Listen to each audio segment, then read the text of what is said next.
I'm here to talk to you about Zia martial arts. There's rumors in the Twitter sphere. Kind of on the topic for today. We'll have a roll on the mat. On the mats. Say on the mat tonight. On the mat. Go on the mats. On the mat. On the mat. So glad you could make it out tonight. I really appreciate y'all bringing me on the show. Good to go. Oh, yeah! Hello. There we go. I got you. Sweet. Awesome, man. Thanks for coming on. Yeah, man. Thanks for having me. It's good to be back. Yeah, we did one of this the first years that we did the podcast, and unfortunately, that was one of the lost episodes because it ended up saving most of them, but I lost a few that I didn't get to put up on Spotify. Oh, that's no worries. But I'm glad we got to run it back because this is a good one. I love the topic that you were bringing up and the stuff that you're looking to do. So I'm excited to kind of hear more and see what you got planned. Absolutely. What's going on, Jamie? Not much, man. Great to be here. Good to hear from you. Likewise, man. All right, man. Well, thank you so much for coming on. We have Professor Dakota from City Wolves Jiu Jitsu in El Paso, black belt out there, Las Cruces native, EMT here in Las Cruces. So thank you so much for joining us. And we've got Jamie on as well, man. Thank both of you guys for coming out. Yeah, man, thank you for having me. I've been an EMT for about 5-6 years now in Las Cruces, so I'm happy to talk about this. Yeah, and the topic was first responders and jiu-jitsu, right? And that's right. I think that's what kind of led us to this conversation. Is you had made a post that was talking about how jiu-jitsu can help first responders and how you're looking to do stuff for people in the area. Can you tell us a little bit about like what led you to taking up that field, and then what you were kind of hoping to accomplish there with those posts? I think what ultimately led me to it was I do have a couple of friends, one in El Paso. He's also training with us at City Wolves, and he started his program at the police academy. He's a sheriff over there in El Paso. I was super excited for him because he's been working hard on trying to do that. And another reason would have been a couple incidences here in Las Cruces where I felt like maybe a couple of people could have benefited from some sort of self-defense or jiu-jitsu that could have helped a little bit more and not anyone get hurt. And it kind of sucks that I just wanted to help them, and I hope that would reach a good audience and people would be interested, because I know a lot of people are iffy about it because it could be various reasons, but hopefully I can make it not seem so intimidating, but it's kind of hard. Yeah, it definitely is. It can be intimidating for people who are like just starting out or really don't know what it's about. The reason I wanted Jamie on here is because he spent, many years in the Border Patrol, and they do a lot of first on the scene, first response there also. So I want to hear from you guys, like, what does it take to be a first responder? How does it drain you mentally, physically, emotionally? Because you guys can respond to a wide array of situations, right? Oh, yeah. Yeah. Whether you're a paramedic or border patrol agent, a city cop, a firefighter, like a bunch of different positions where you're going to be showing up first, and you don't get to pick what the call for service is. The tough part, I think, and Dakota would probably agree with me on this, is the people who need jujitsu the most and who would benefit from it the most are often the hardest ones to sell on it. It's not really what they want. It's outside of their comfort zone. So, and that's why they need it so well. But it works so well for first responders because, like I said, whether you're medical personnel, law enforcement, whatever, we're the good guys, to put it in fifth grader terms, and we don't need to beat somebody up or kill somebody as much as we need to control the person and control the situation. And I thought this was a good dichotomy of different professional experiences, because I've helped out medical personnel controlling somebody that they're trying to render aid to, who, I don't need to beat this person up. I just need to stop them from trying to hurt the people that are trying to help them and stop them from hurting themselves. So I think overall it's a great dimension for the profession. I like that you brought that up, Jamie, because that's kind of where my experience is. I spent 10 plus years working with adults with disabilities, and you guys would see probably a lot of the clients that we worked with who might have been having a seizure or could be having like challenging behavior, trying to hurt themselves or be injured. And so that's where a lot of my experience lies. Dakota, what have you kind of seen in you said you 6 years as an EMT? I would agree with Jamie, first of all, before I lose this thought, about selling people, what he was saying about the people that usually are hesitant or are the ones that probably need it the most. As far as draining, like Jamie was saying, we don't know what we're going to get. And a lot of the times it's very draining because I think before physical, we do get verbally abused a lot, quite a bit. It's got to be one of those things where you kind of have to get like very thick skin because people are mean, man. People are pretty mean, and usually the people that we do have to physically restrain, they're usually sick people that have some sort of psychotic episode or psychiatric episode, I should say. Whether it be mental or like alcohol or drug related. And I think 6 years for me, I've only had to do anything physical probably a handful of times. And the most of those times was when I worked in the hospital. And I hats off to the nurses because I think they deal with a lot more because they have to deal with them for a longer time. And as far as in the field, I probably even less than a handful I've had to deal with people, and that's thankful we have law enforcement on scene too, so we don't really have to help a whole lot. They usually got a good grip of guys for them to restrain or even arrest whoever need be. But yeah, a handful of times for me, and the handful of times I've really seen how easy it was to control the situation. And even if somebody was hurt, it was very easy to make sure nobody was going to get hurt more. And it was very, I'm very thankful to have known a lot of the things that I've, trained, because I think if I hadn't, it would have been a lot worse. The job in general is pretty stressful. You're coming into, especially EMTs, a lot of times you're coming into people's homes and it's not the best day for them. They're obviously calling because they need assistance. And so they have to be stressed, probably not in the best mood. And you get call after call of trying to help people that sometimes may not even want your help or may be resisting the help. Absolutely, I agree. Some of these things we move forward in this podcast that I think will hopefully turn some people around, and we can kind of convince some people to start training. One of the benefits of jujitsu and a lot of other types of training like that is it gives you a certain amount of stress inoculation. You learn to be. We used to say I used to be an endurance athlete since I was a kid till my knees couldn't allow me to run anymore, and we used to say all the time when we were doing cross country, our coaches say you have to learn how to become comfortably uncomfortable. You have to be comfortable in a less than ideal situation. I think that's one of the benefits of jujitsu. You'll like if you have a stressful life and a stressful job, whether you realize it or not, you're learning how to think what in horrible situations. I've been in a couple of fights in my job. I'm fortunate I've never been like really dogpiled by somebody or put on my back or trapped on the ground, but I have had that happen to me a lot every time I train jujitsu with people who are better than me, and it's something I'm very comfortable at. And I know, the real world versus being on the mat is completely different, but I have a place to go. Like I've had that happen to me. So I know I have places to go where somebody who's never had that experience, the first time that happens to them, they're going to panic and they're going to shut down.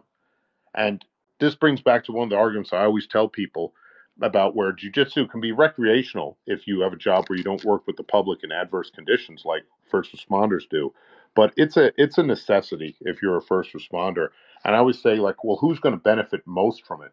Like if you have some young kid who, he wrestled since he was in grammar school all through high school, and he got out of high school and he went into the Marine Corps, and He was in the infantry in the Marine Corps. He got out after 5 years, and then he goes and becomes a state trooper or a cop somewhere.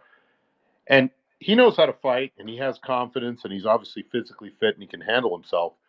And if he gets jujitsu in his life, it's going to help him, and it's going to change his life, and he's going to more than likely love it and stay with doing it as long as he can. But how much is that going to change his life compared to, let's say, you have, a 115 pound EMT who has no combat experience, no paramilitary experience whatsoever, is a little bit shy and doesn't like confrontation. How much is jujitsu going to change that person's life? Probably like 200%, or has at least the potential to do so. So that's what I always say. Like, the people who need it the most are the ones you really need to get it to. I agree, man.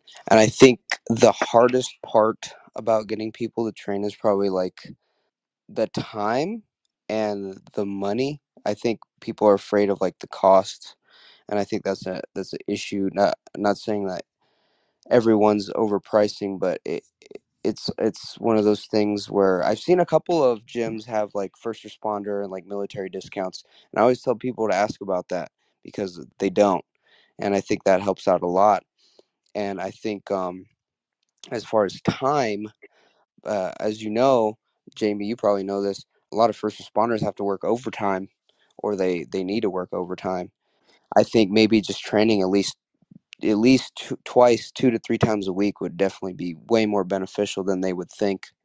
As Oh, it's way more, because I don't know if you're familiar with like different agencies and their requirements for minimal training, like for their certifications for like use of force. Most police departments, they train 1 to 2 hours a year. I mean, how good well, would you be at jujitsu if you did 2 hours of it a year? So even if you're getting in there twice a month, at that point you're doing 24 times more than your department's requirement of for training. And as far as having the time, I mean, like, it's tough. We all have lives and families and whatever. But one of the things, that I used to realize about time was, like, when I used to run marathons and what have you, it just comes down to, if it's important to you, you will make time for it. You have time for it. Like, I used to run through the winter when I lived up north, and it came up at work. I was talking to people about it, and they were like, "How did you run 18 miles the other day? It was like 20 degrees below zero." I was like, "I did on my treadmill. I do my long runs on Saturday. I would keep training through the whole winter." And they're like, "How long did that take you?" And I'm like, "I was like 2 hours 40 minutes." And they were like, "You ran on the treadmill for 2 hours and 40 minutes?" I'm like, "Yeah." Like, that's crazy. I'm like, "How when you got home from work, how long did you sit on your couch and watch TV?" And they're like, "I don't know, like 3, 4 hours," and I went to bed. I'm like, yeah, I did the same thing, except I watched TV while running on the treadmill. And my point is, like, people who tell you they don't have an hour a week for jujitsu, it's like, I like to pick their phone up and like go to the different apps where it's like, "Hey, let me see your phone for a minute." And you see like Instagram or Twitter or whatever. They have like 3 hours and 40 minutes a day on Instagram. They have like, an hour and 20 minutes on Facebook. It shows all the time how much you do on each of your different apps every day. It's like, you're a person telling me you don't have an hour a day to work out. You got like 9 hours of social media bullshit that doesn't serve anything except it's just cheap entertainment. So time is like one of those things. If you can convince them it's important to them, because if you work in an office or whatever, you're a librarian. Jiu-jitsu is a hobby that may serve you in a practical situation, maybe once in your life if you're really unlucky. Like, somebody might actually start a fight with you. But if you're a first responder, you're going to have to learn how to control people for your safety and for the effectiveness of your job and the safety of your partners and and the public that you serve. absolutely, man, I agree.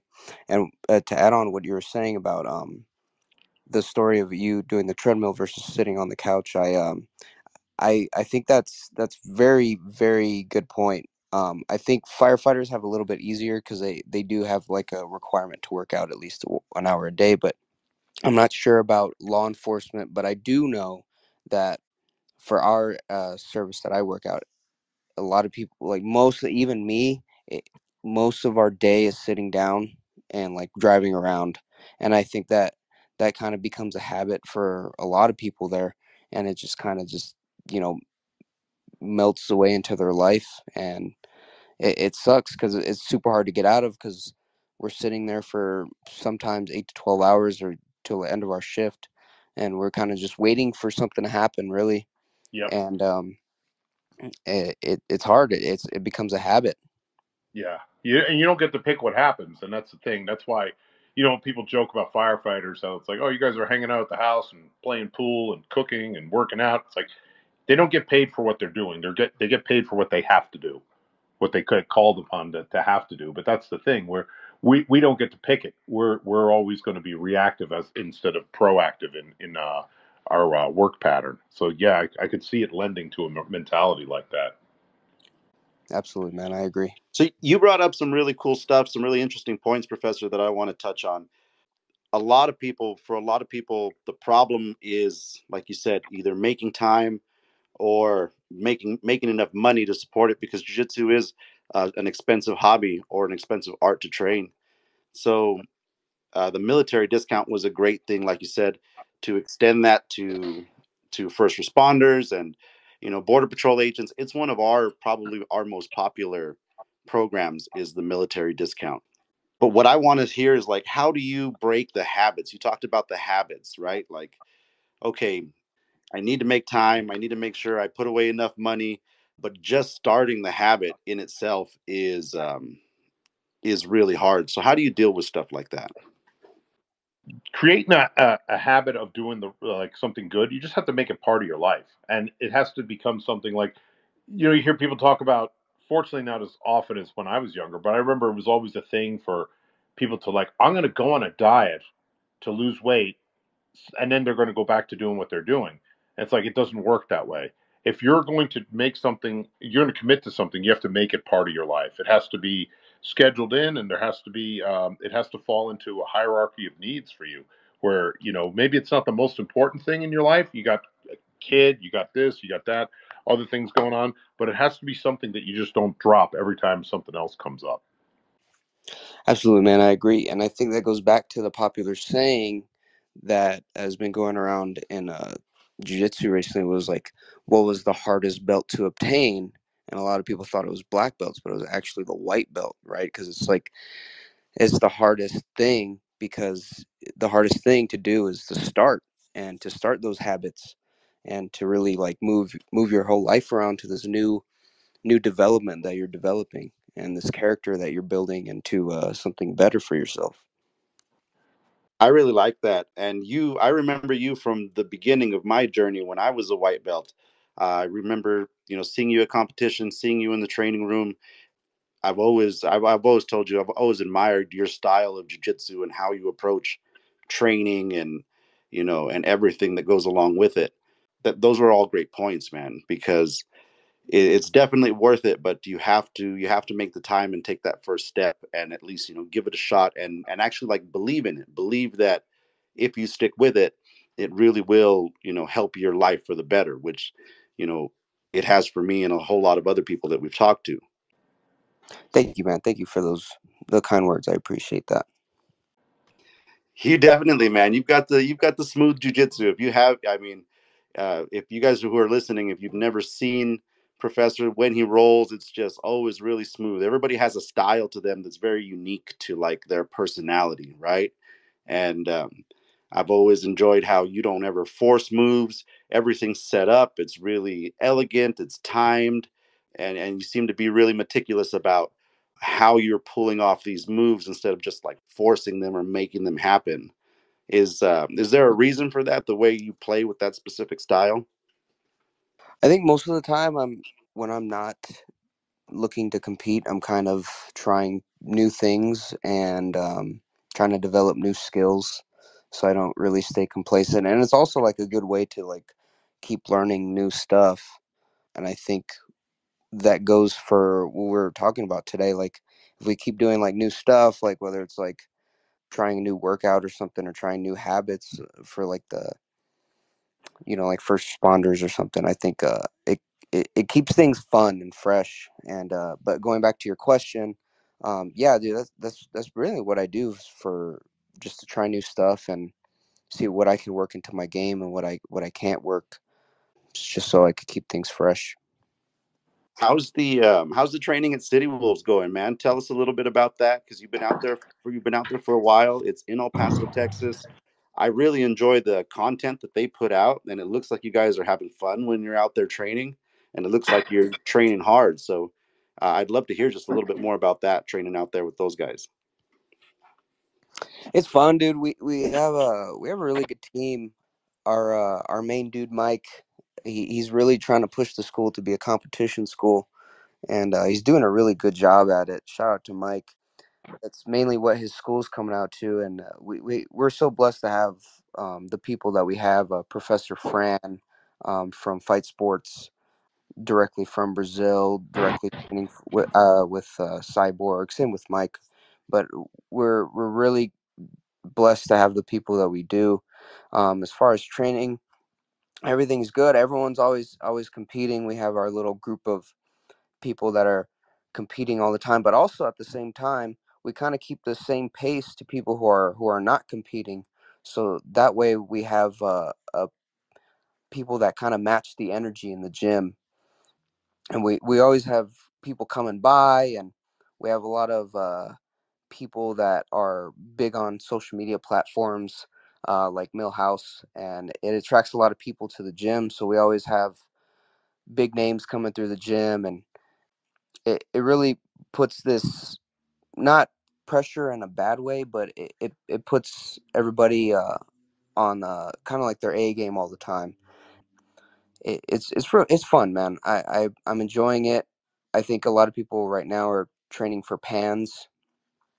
I'm not doing pans just because I don't have enough points for black belt adult, but that's what everybody's waiting on right now. Is everyone's training at pans, so we got lots of hard rolls and lots of things people are working on at the moment.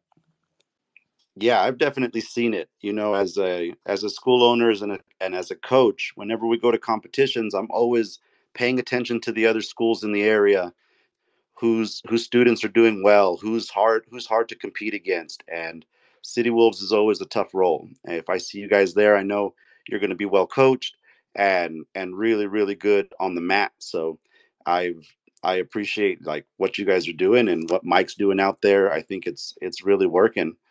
Jiu Jitsu House is the Instagram. What was you said? What did you say his name was? Millhouse is what we call him. The he's obtained the name of General lately, but it's a little inside joke we have. But it's gonna be at Jiu Jitsu House, Millhouse. Yeah, I've loved watching his profile just grow, man. He's put out good content. The videos are doing well. It's one of the ones that I really enjoy watching. Absolutely, man. And I inadvertently, like, I'm in a lot of his videos, and it kind of puts me into this space where a lot of people are like, "Hey, who's that guy in the video? He's in a lot of your videos. So I'm gonna follow him too." So it kind of helps everybody out, and it helps out the gym as well. It does, man. It helps bring, attention to the sport. It helps the gyms. It helps, the people kind of show what they're doing and get the more people we have interested, the better it is. And I think I saw you. The latest one was like black belt advice, right? I think I just saw one of those. Oh yes, Confessions of a Black Belt. Yeah, That's what it was.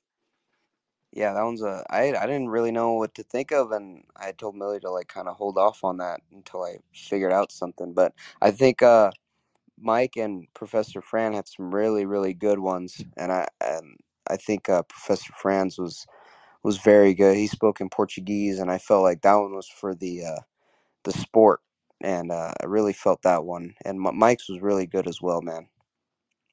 Yeah, it's been cool to see that content, and I never know who I'm going to see on those videos, but I'll see you, and we'll see Kamoy and Andrea out there on videos, and it looks like you guys are having fun. So, yeah, we just wanted to give a shout out to City Wolves and all the fun that you guys are having, the good jujitsu that you guys are doing out there in El Paso. It helps to have so many good schools out on the scene. Yeah, man, absolutely. And same with you guys. Like, shout out you guys. You guys have a really good school, and I appreciate, like, I can go in there and train, but not only train, but catch up with you guys and have a couple of laughs. And it's like I never, it's like we've seen each other every day. You know what I mean? Like, I don't see you guys for a couple months, and then I go say hi, and it's like, picked up right back on track, and I appreciate you guys down here in Cruces. Oh yeah, man. You always need good training partners. It helps us stay safe. It helps us enjoy the game, and you've always been one of those really good training partners. I want to take it kind of back to our topic a little bit because you had mentioned stress before, and I wanted to ask about, what kind of stressors do you go through as a first responder, and how does jiu-jitsu help you not just with the physical aspect and knowledge of, how to keep your body safe, keep others safe, but how does it help you handle the mental aspect? Well, I feel as a competitor, it kind of helps out a lot more. Dealing with the stress, I feel like competing is very stressful, but I would say as like the common practitioner or the hobbyist, I feel like they would have a lot easier time dealing with stress. Kind of like the saying, like in wrestling, when I wrestled, we said like if you could wrestle, you could do anything in life.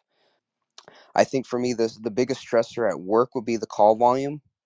I think that kind of drains me the most. Me personally would just be like seeing a patient, dropping them off, having a little bit of time to just kind of relax, and then clearing the hospital and having to go right to another one.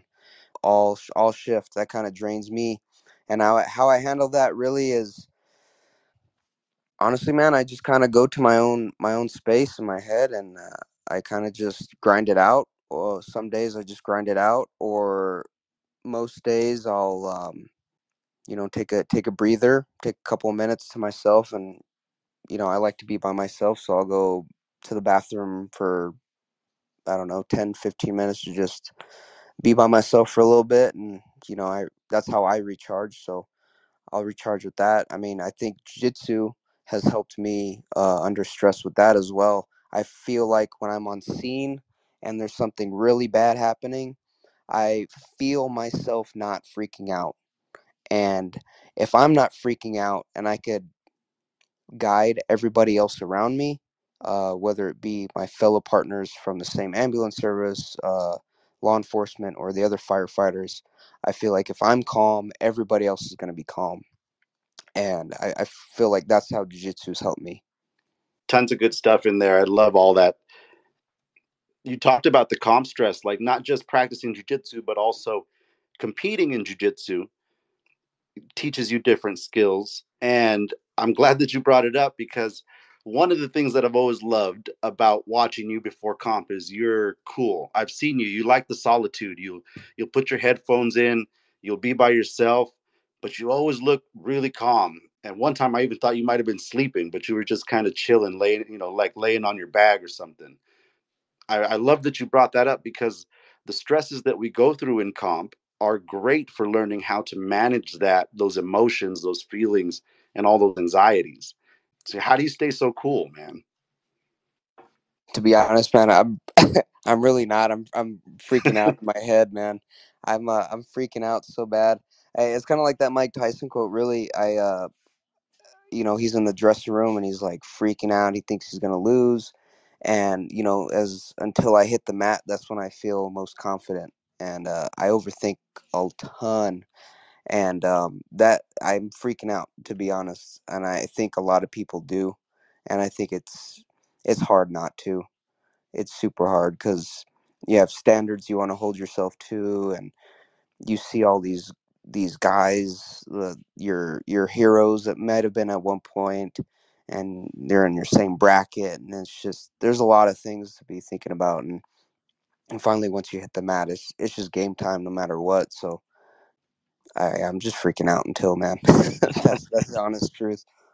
It's a little reassuring. I get those feelings too. And both you and Jamie said something about like being able to go to your own space or like that mindscape that, we learn to cultivate in jujitsu or in wrestling, where when things are very physically demanding and you think you can't continue, there's a place in your head where you can go that you can push yourself through. And I really like that both of you brought that up. One of the benefits of jujitsu, I find, is it mimics a lot of what we started doing about 10 years ago, which is called scenario based training, where they would take a person and they would do it for first different type of first responders, but we would lean heavily in the use of force arena, where you actually have somebody go through a scenario with role players who are, of course, other agents or other law enforcement officers, and you run like a force on force drill. You get into gunfights using simunitions, which are marking cartridges, but they actually hurt. So there's like some positive feedback. We'll use fight scenarios where you employ shock knives, which give you feedback where it actually hurts. And the whole point of it is you're giving somebody the experience kind of on a dumbed down level, but it lets them feel like they've been there before. Because have either of you guys ever heard the expression, your life flashes before your eyes in a near death experience? Absolutely. Yeah. So that apparently actually occurs to people quite frequently, and the neurological explanation is when you are in really really bad situation, like you're near death, what your body, what your brain is trying to figure out is when did this happen to me before, and what was my solution.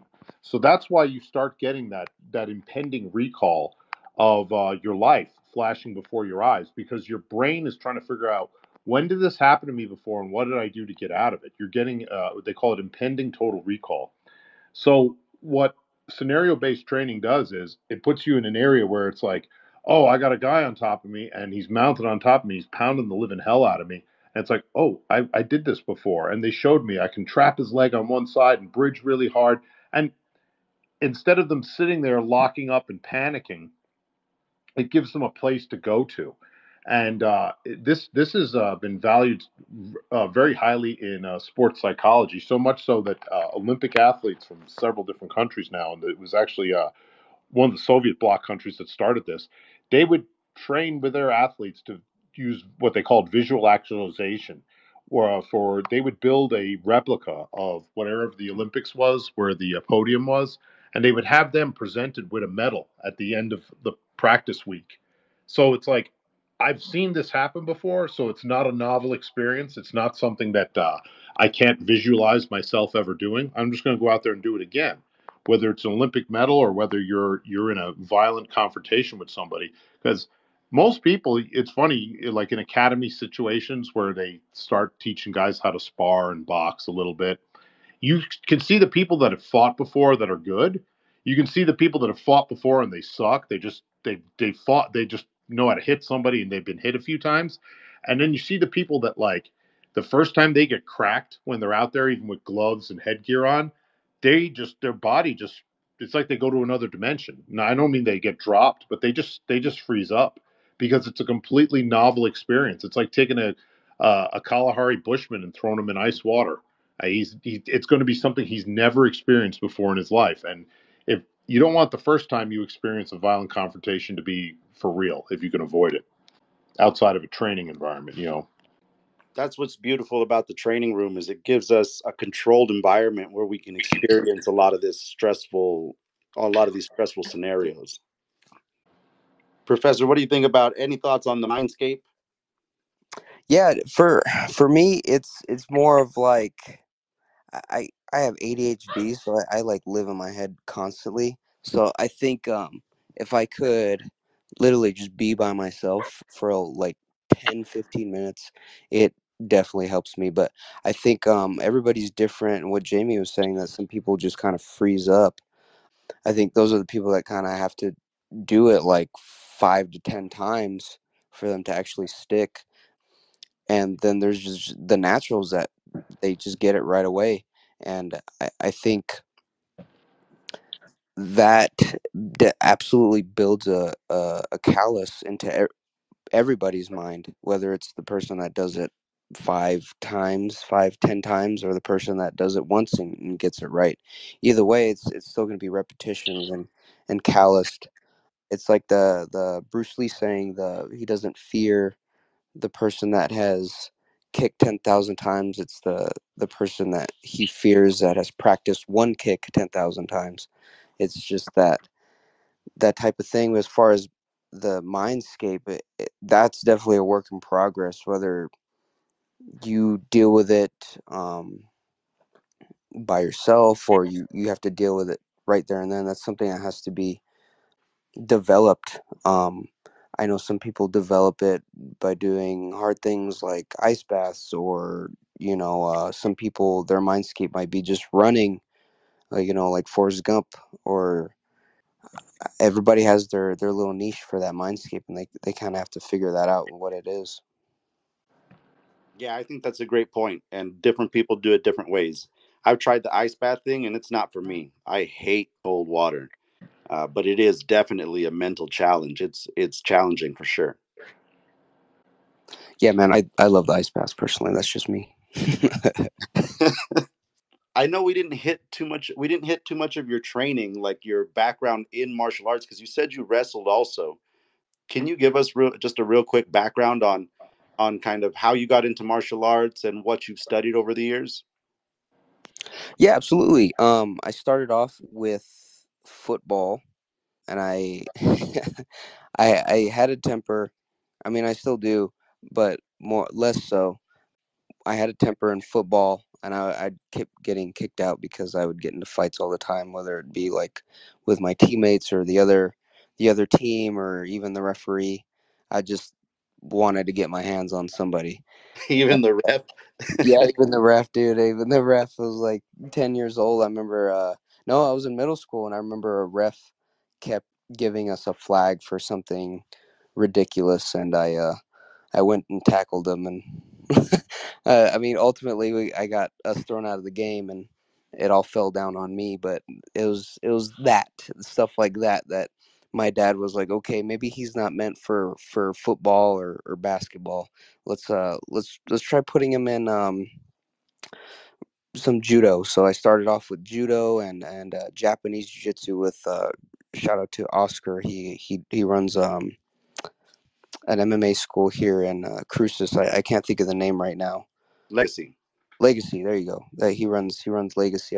I did that for most of the years with him. That's how I developed my friendships. I did that, and then I wrestled in school. I wrestled at Camino, and then I did an off wrestling team outside of school. I wrestled a little bit in El Paso as well. And I did that for maybe about 2 or 3 years. I was 10 to 14, 10 to 15. And then I really started to do jiu-jitsu a lot more. I never really developed fully into judo, and I miss judo. I wish I could do that. I would like to get my black belt in judo. That'd be awesome. I always talk to this gentleman at Zen. Shout out Luna, and I'm trying to work with him a lot because he's a black belt in judo. But I and also I did a lot of boxing and MMA. I fought professionally in Dallas when I moved to Dallas. About four pro fights. I did a lot of Muay Thai fights. Up in Dallas has a crazy scene for Muay Thai fights, like Thai boxing. I did a lot more of those, probably about 10 fights in Thai boxing. I got one too many concussions, and that kind of scared me. So I kind of just stayed in the grappling realm. And I always get the itch to fight. I always get the itch, but I never really come around to it again. But other than that, that's been my journey so far. You're one of the lucky ones, man, to have discovered martial arts early in life.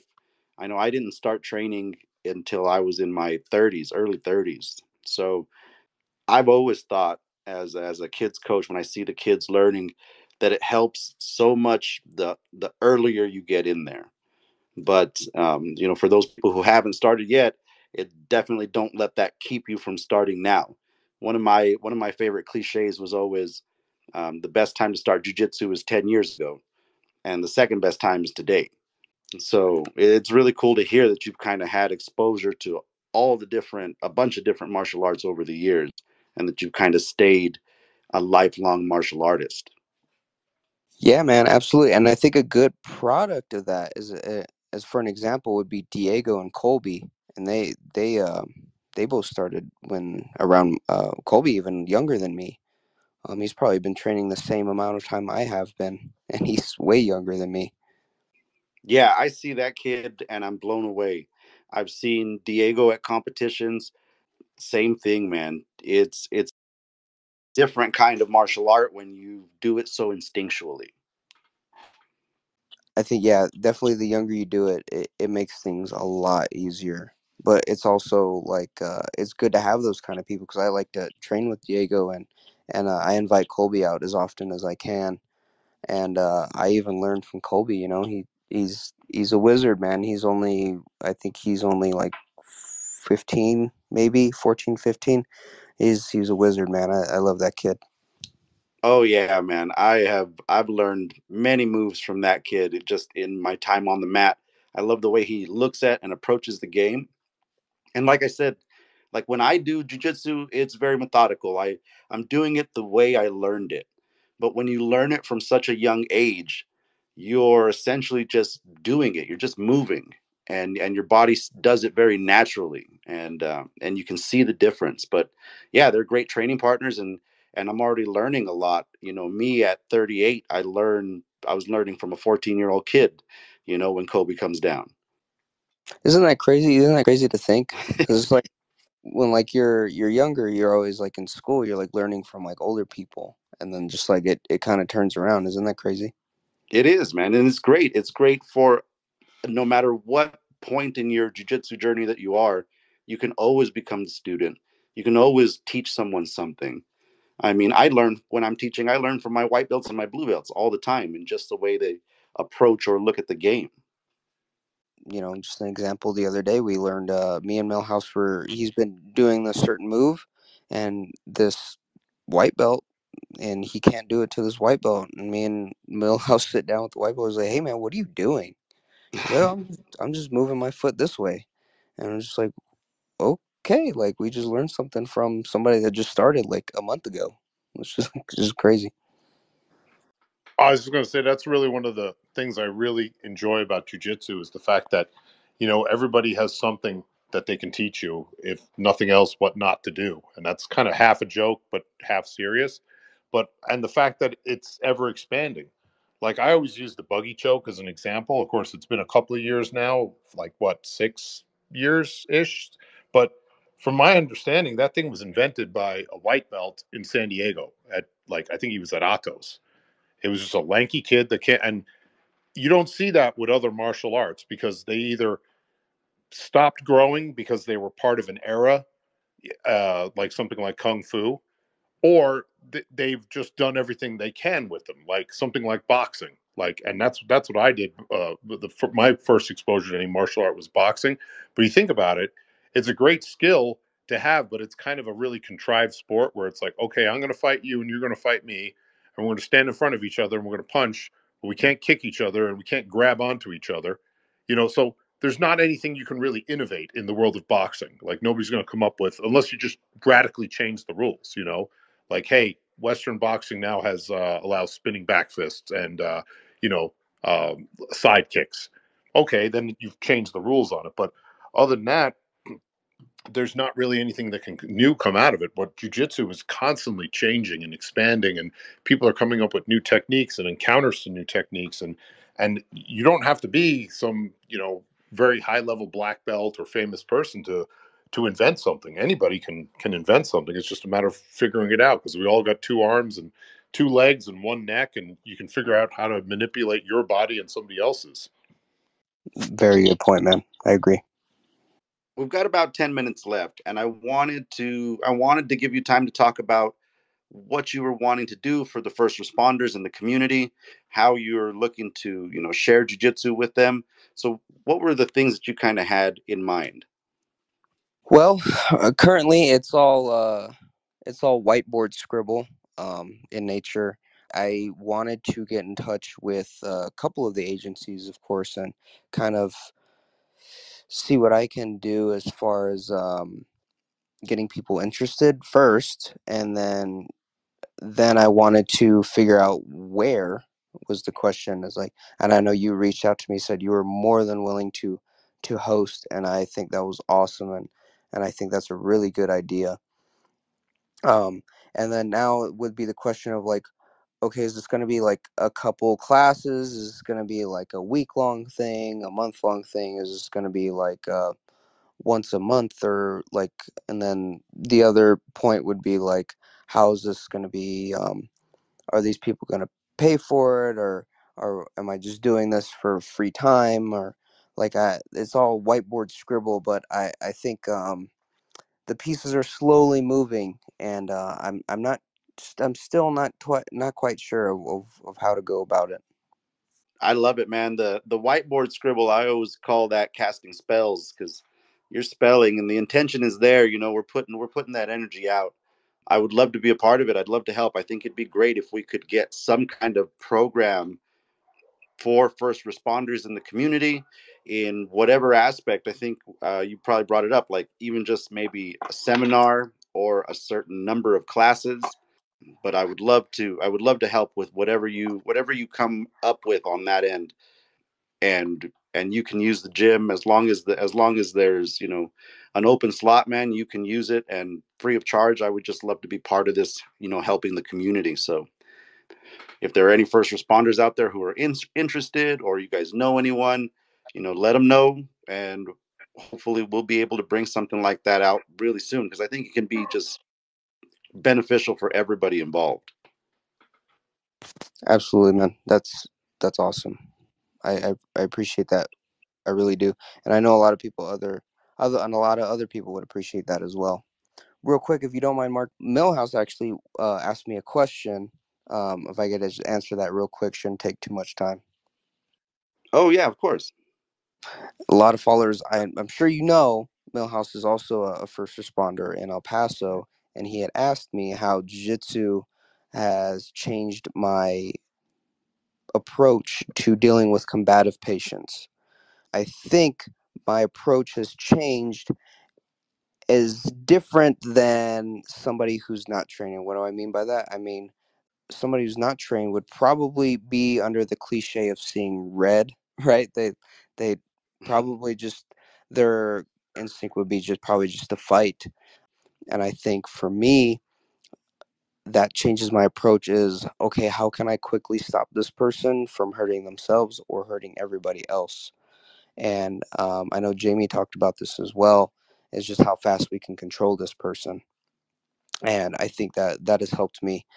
And I don't really feel the need to want to fight anymore. It's just more of like, I just want to get this over with, so this person can go to jail, or he can go, be sedated and then being taken care of psychiatrically, or something of that nature. I think it's the ultimate skill for our profession, because anybody can hit somebody. And the problem with hitting somebody, like I go back to, like, I'm old enough to remember, even growing up in a metropolitan city that has tons of money. I grew up in New York City.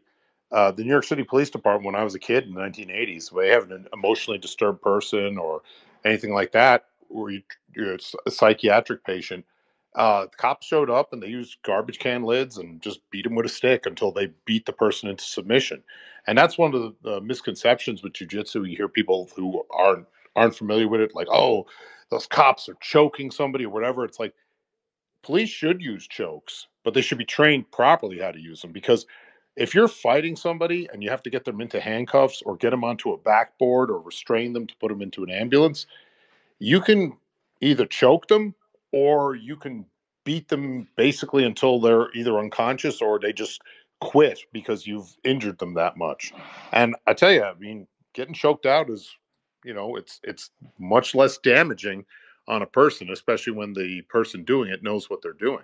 But that's the thing about jujitsu that's so good. It's so scalable.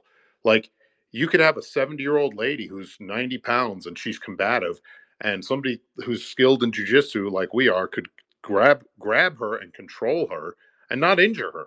And we could accomplish, whether it's we need to arrest her, whether we need to stop her from running around because she's injured, or whatever. We can do that. And somebody of equal size and strength that isn't trained in jujitsu is not going to have the ability to do that. And back to your what you're trying to accomplish with providing for first responders, if I could make a suggestion, if you have the option, I would endeavor to do it like once a month, as opposed to like a week long class or something like that, because these people that need it, they're going to forget. It's kind of like if you're off the mat for a while because of injuries, you're going to lose a little bit of fluency, especially in the things that you are weakest in. And repeated in-service training is probably going to serve them better. And as Mark was saying, I don't own a gym or anything, but I'm always around. Any help you need, if I'm around, I'd be more than happy to help you with that if you require it. Hey man, that's actually a great suggestion, and I think that would probably be one of the moving pieces. And I really like that, because losing, like you were saying, like they're probably gonna forget. And you're right. I think that's a great moving piece. Maybe bring them in with a seminar. And the nice thing about a seminar is you could bring it to them rather than having to convince these guys to show up at a gym or whatever. You guys could set it up at Millhouse's Firehouse and bring some mats in there and bring it to them, or go to a police station or go to a hospital. That's another thing that I did when I was in California. Is we also angled it for healthcare providers in the hospital, nurses, as you spoke on earlier, dealing with combative individuals and what have you. And it's like anything else, any other behavior that you're trying to modify and change, the easier you make it for the person you're trying to impress this new habit on, the more likely your success is going to be. So, like, if they don't have to drive clear across town on their day off to go to some, or if it can happen on a training day while they're already at work, all the better. Make it a seminar to hook them in, and then be like, all right, hey, we're going to be doing this once a month at this gym. That's a great idea, man. Don't want to take anything away, but also shout out to the Belladonna. They move around a lot. It's just a woman's only mat, and they move around a lot. That would be a good idea for that as well, as what you were saying, Jamie. Like moving around, like maybe departments or stations or even gyms. That's a good idea. I like that. Yeah, that's awesome stuff. And that was a really great question too, because I've definitely seen that. Great question. Thanks for the participation, guys. Jamie, really, really good one on that also. Well, thanks, guys. It was a really pleasure being here with both of you. Oh yeah, man. Thanks for making time. I do, before I let you guys go though, we had a spot in there for anecdotes. So were there any funny stories or any interesting calls that you guys have been on as first responders? Along the PG-13 line, that would be more audience friendly. But if you want to go ahead, Dakota, I'll reach into my memory bank if you have one in the chamber. Yeah, man. I remember this one patient. Kind of goes along with what we were talking about today. Um, Person on drugs, most likely meth. Um, we had to. I felt like I needed to help out the police department, because they were tasing this gentleman, and he was not going down, and he was slipping away from everybody. But the contributing factor was this gentleman was naked, so we're chasing this naked dude around the city, and nobody wanted to touch him, right? I mean, rightfully so. I mean, of course, who wants to touch a naked dude? I felt like jiu-jitsu would help me with that. I kind of, take him down and get to control and put his hands behind his back, and eventually he got arrested. But yeah, that'd probably be one of the funnier ones what I was on. That's hilarious, man. And it's just a thin layer of clothing from nogi guy to naked guy. So jiu-jitsu, I'm sure, prepared you. Absolutely, man. Absolutely. That naked guy gets around because he turns up in a lot of cop and first responder and paramedic stories. I've seen him show up all over the place. I had the one I can think of off the top of my head that probably would be the most relevant, being jiu-jitsu related, was a long time ago. I was working near Ajo, Arizona, which is in the middle of nowhere, and wasn't a whole lot of law enforcement in the area aside from the border patrol. You'd occasionally see an Arizona state trooper or maybe a county sheriff's deputy. But I got a call one night when I was working there, like, hey, is there any border patrol units anywhere near the gas station by Y? And Y is a tiny WHY, believe it or not. It's a tiny little town near Ajo, and I was right near there. And I'm like, yeah, I'm like two miles out. Who is this? And it's like Arizona Fish and Game. I'm at a gas station. I got a suspected DWI and two combative individuals. If you could expedite, and I could hear like somebody yelling in the background. So I'm like, oh shit, I'm like 3 miles away. So I like put my foot down and I show up at this gas station, and most game wardens, a lot of people don't realize, like they're state troopers in every state I've ever worked in. They're a state trooper that then goes to like fish and game school for another month or two, but they have all the same authority as a state trooper for, arresting people for anything from murder to DWI or whatever. But most of the time, they're just out looking for people fishing and breaking those type of laws. Well, this guy happened upon two guys that had pulled into this gas station. They were drunk already.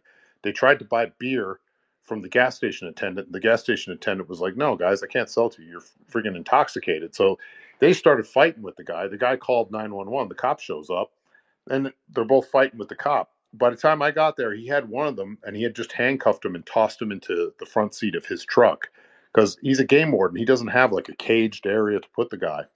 So he tossed him into the front seat of his truck to just get him out of the way. And then the other guy's being combative with him. So I roll up as he's, circling this other guy. And the guy's drunk and his attention's completely on him. The guy was huge too. He was a big Tohono O'odham Indian. They're all like 6'2", 6'3", big dudes. So I went up behind the guy because his attention was completely on him, and I kind of pushed his knee a little bit with my foot to get him lower, and I jumped up on his back, and I was going to try and take him down like by doing like a backside double, but I just so happened to get a really good hold on his neck, and I actually I choked the guy out, and he went down like a freaking gut shot moose, and rolled him onto his side, put him in the recovery position. I told the game warden, I'm like, handcuff this guy, handcuff him. And he was so big. This guy was so big he could barely get his hands behind his back. He handcuffed him. So I go over and I like lift the guy's legs and I'm holding his legs up. And then I said, hey, go check on the other guy, because the other guy was banging on the windshield of his car of the where he had just thrown him in, because he had handcuffed him with his hands behind his back, but he was kicking the windshield. I said, I got this guy. Go check the other guy.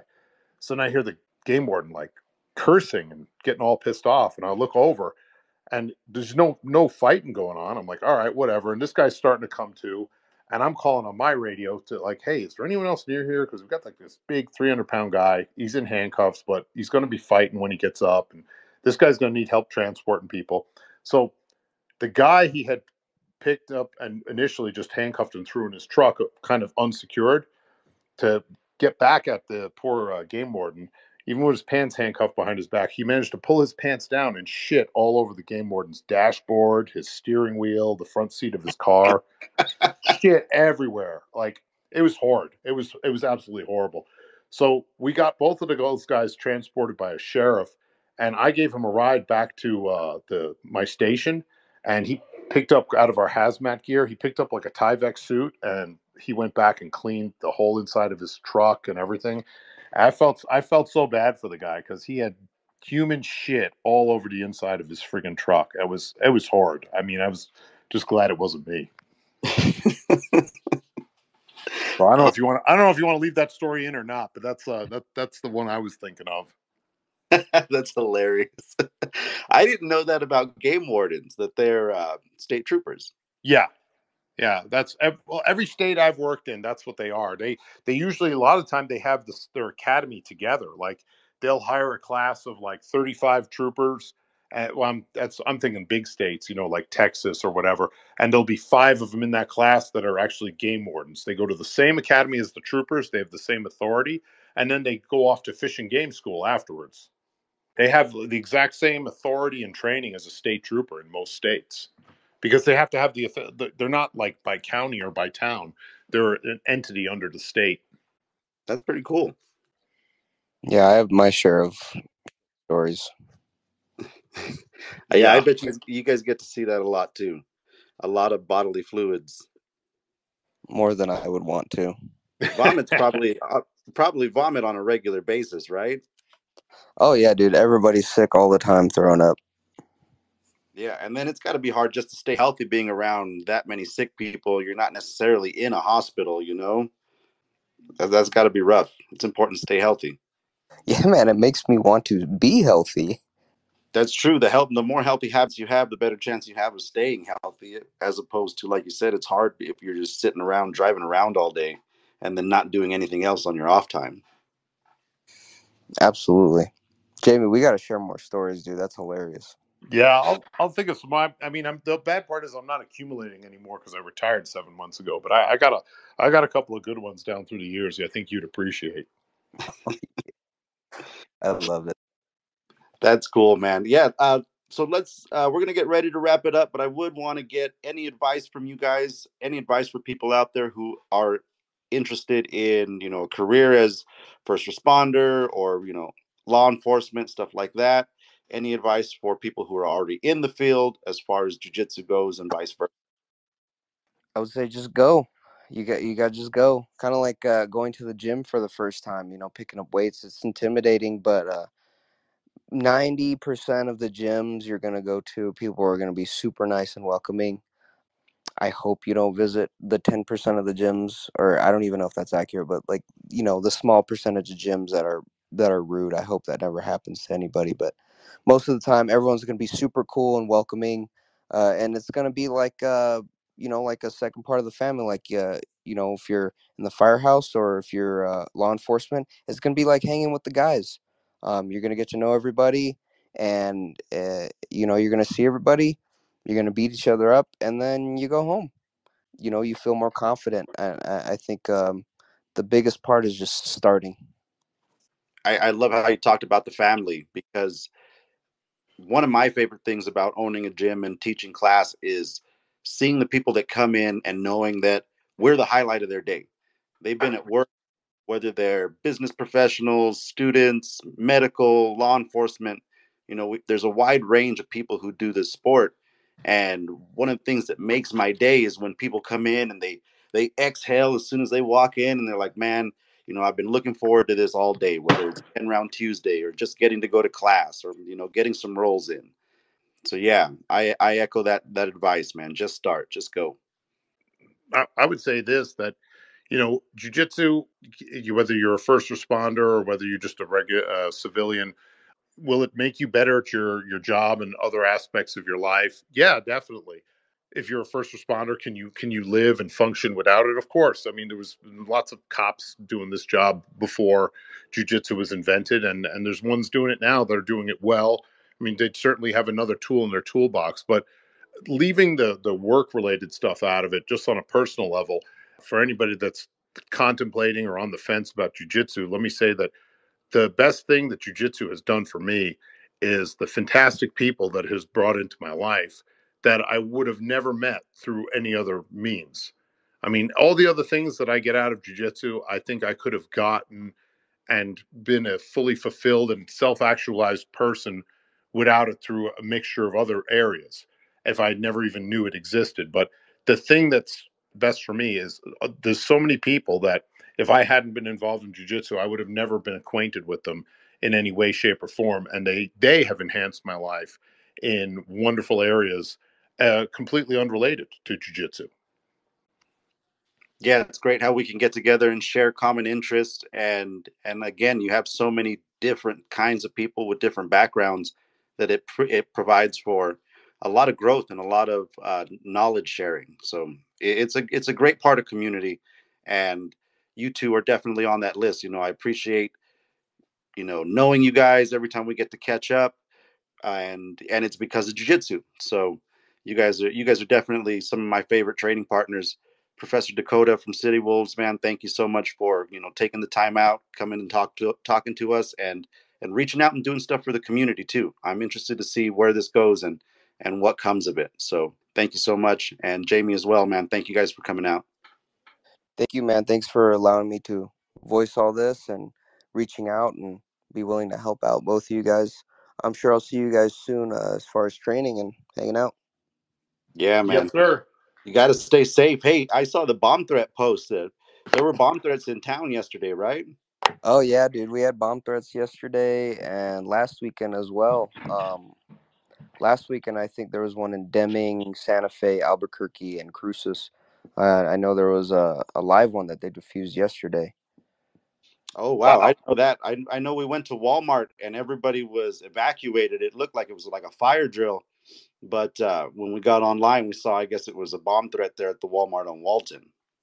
Yeah, there was one there, and then there was another one up the hill in like the Sonoma area, the one that they diffused up there. I don't know what the extent of the explosive device was. I don't know how big or small it was, but I know it was a live one, and they were able to get it done. Yeah, they sent a crew up from Fort Bliss to take care of it. Yeah, yeah, they called for an EOD from Fort Bliss. Oh wow, that's crazy.